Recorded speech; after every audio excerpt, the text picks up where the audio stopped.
on the statement lang po of the Vice President, she mentioned about being bloodied and that being unbowed at the end of this. Do you see her as the victim in this process? I think that phrase was taken from the Invictus, kung di ako nagkakamali, no? And of course, it's her right to issue that kind of a statement. Perhaps that's the way she feels, no? Pero again, it will not be an answer to all the allegations being thrown at her. So ngayon, ang pagkakataon, pag nandyan ang ebidensya, tingnan ang ebidensya, suriin ang ebidensya, pakinggan natin itong ebidensya at dyan ho ang magiging basihan ng ating mga hukom o ng ating mga senator judges pagdating ng panahon. Dadagdag lang din po. Para po malinaw, ang biktima dito ay ang taong bayan. Ang biktima ay ang mga hindi nabigyan ng sapat na serbisyo, sana nabigyan ng mas maraming classrooms, ng scholarships, ng serbisyong pang-edukasyon, o kaya naman pang-kalusugan, na sana napunta doon ang pera, but instead it went to the confidential and intelligence funds. Up until now, hindi pa rin nasasagot kung nasaan siya. Up until now, hindi natin na-account for kung bakit may unexplained wealth in the billions na lumabas-pasok sa accounts ni VP Sara. And we're here today and magpo-proceed to hanggang matapos para malaman at syempre magbigay hustisya sa mga biktima na ang taong bayan. So, bagamat yun, mas nasa tail end pa ng procedures, no, or sa yung unexplained wealth today, ang gusto natin maharap, wala na pong kultura ng karahasan dapat sa pamamahala. Yung follow-up lang regarding dito sa sinabi mo na kung ikaw rin si VP Sara, gusto rin mong kausapin ng mga abogado na dahil sa performance kahapon. Tingin mo palpak yung performance kahapon ng mga abogado? Or parang natalo sila dun sa araw na yun? Two things ang na-note natin sa opening statement ng defense. One, wala pong full stop claim that VP Sara is innocent. Yun ang hinahanap natin sa kahit anong opening statement ng ating defense. No? At ikalawa, hindi rin po in-address yung article of impeachment on the death threats. Na yun po ang sasalang today. So, sa atin, na unang sasalang yung napakabigat na press conference na yun, glaring na pagkukulang yung naging opening statement ng defense. And baka nga wise for VP Sara to confer with the defense team today on that matter. Ma'am, you said ang biktima dito ay taong bayan. Bali, are you saying na napapabiktima? Again? So, sabi niya kasi kanina, ang biktima dito ay yung taong bayan. So, dun sa statement niya po ba, are you saying na parang nagpapabiktima po sila? To clarify, ang sinabi po ni Kong Ace ay it could be a reference to the Invictus. But sa atin, in response to the question, kung meron mang biktima dito sa sitwasyon, ito po ay ang mamamayan na hanggang ngayon ay nagtatanong kung nasan yung pera na ginasta sa confidential and intelligence funds at parang ginost.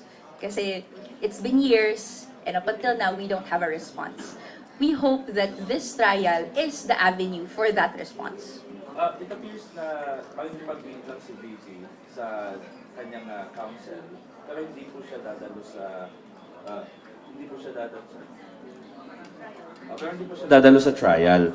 Ano po yung may imply nito, especially kung ang gagawin po niya, kunwari lang pupunta po siya dito lagi, pero hindi siya dadalo sa trial but to meet with her counsel?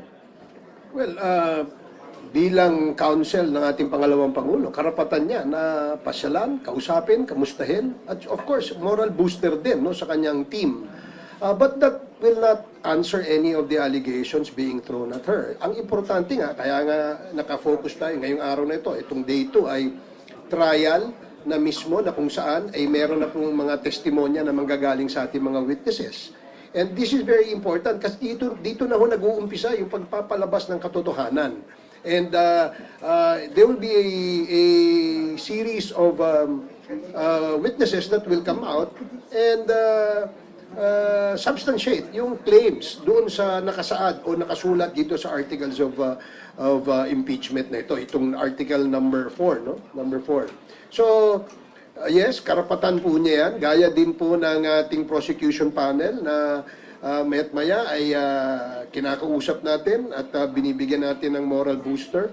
Nang sa ganun, maging inspired din sila. No? And this is now getting to be inspirational, so to speak. No? Nakikita natin yung ating dalawang panig, no? Ay talagang nag-aaral, pinaghahandaan, at ang maganda nito, doon na nagtatagisan ng kanilang mga talino pagdating na ng trial. That's why, one big major development from yesterday is the fact that umpisa na ang trial.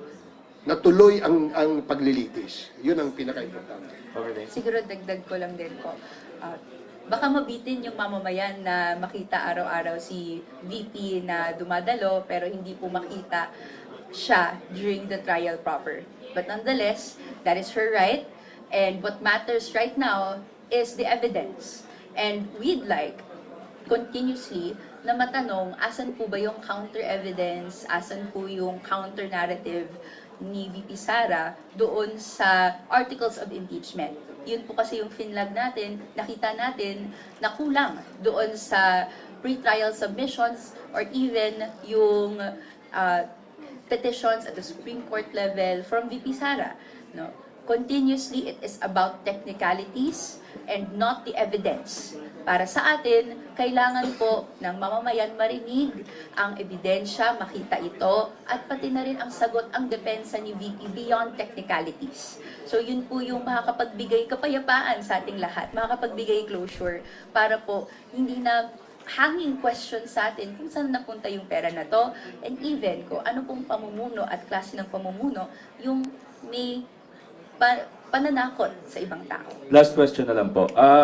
Today, in-expect po ba na uulit-ulitin yung video na nag-viral nga po na yung kanyang di umano'y pagbabanta sa Pangulo? And tingin niyo po ba mas makabubuti, total nandito na rin po si VP Sara, kung siya na po mismo yung magpaliwanag ng video po na yun, at ba't niya po nasabi yan? The video must be shown so that it can be established to be part of the record of the impeachment trial process. So kung ano man po yung kailangang ipakita para ma-admit siya into evidence, yun po yung gagawin ng impeachment court and yung dalawang panig ngayong araw. So gusto rin natin marinig yung testimony ng NBI agents na kung babasahin lang natin sa House Committee on Justice, no, can testify as to the authenticity of that video. So yun po yung kailangan nating makita, ano yung pag-authenticate nito, and of course, ano ibig sabihin nito sa articles of impeachment at yung arguments doon. Itong impeachment process na ito is not about a personality. It's not even about the Vice President. It is about the constitutional process and the accountability mechanism na nakasaad sa ating saligang batas. Ito ay dapat mapaliwanag, maintindihan ng ating mga kababayan. Na hindi ito politika. Wala pong politika dito. This is just the process where the Constitution mandates the lower house to initiate the impeachment process and mandates the Senate to render a judgment after a trial. So ito ay nakita natin buhay na buhay, no? Nakikita natin na gumagana itong prosesong ito na nakasaad sa ating saligang batas. Kaya dapat tayo ay maging participant, no, sa success nitong prosesong ito. Sir, good afternoon. Ann Soberano po of Bombo Radio. Sir, sinasabi kanina na posibleng ilabas yung video na nagbabanta si VP Sara. Today po ba haharap sa impeachment court ang dalawang agent ng NBI? Yung video na to, which is not only public record but easily accessible to the net, nonetheless ay kailangang baybayin para mapasok sa record ng impeachment court. So maaasahan siguro natin na makita yung ilang bahagi nito o kung ano mang kailangan ng impeachment court para ma-admit ito into evidence. So meron din tayong ino-observe as per the rules of the Senate Impeachment Court na may one witness per day. So bagamat may dalawang nasabpina na, isa lang po yung sasalang today, maasahan natin na yung isa pa ay sasalang bukas. For sila rin ang magpapatunay, no, na itong mga videos na to na ino-offer as evidence dito sa impeachment court ay hindi spliced, hindi manipulated, wala hong technical na ginawa o pagmamaniubra dito sa ebidensyang ito. And this is very material. Kasi itong video ito ay nagpapakita na merong ginawang threats, no? O merong ginawang binitawan na mga salita na hindi karapat-dapat, no? That is also a violation of our certain laws. So ito ang isa sa mga ebidensyang tinutulak ng prosecution panel. Sir, for the record, ilang witnesses po ang ipipresenta ngayong araw ng prosecution? Well, supposedly one, dahil nga po sa one witness per day rule. Pero kung babalikan natin bukas, may dalawa ng nasampina. Inaasahan natin na sila po yung unang sasalang this Tuesday, today, and Wednesday.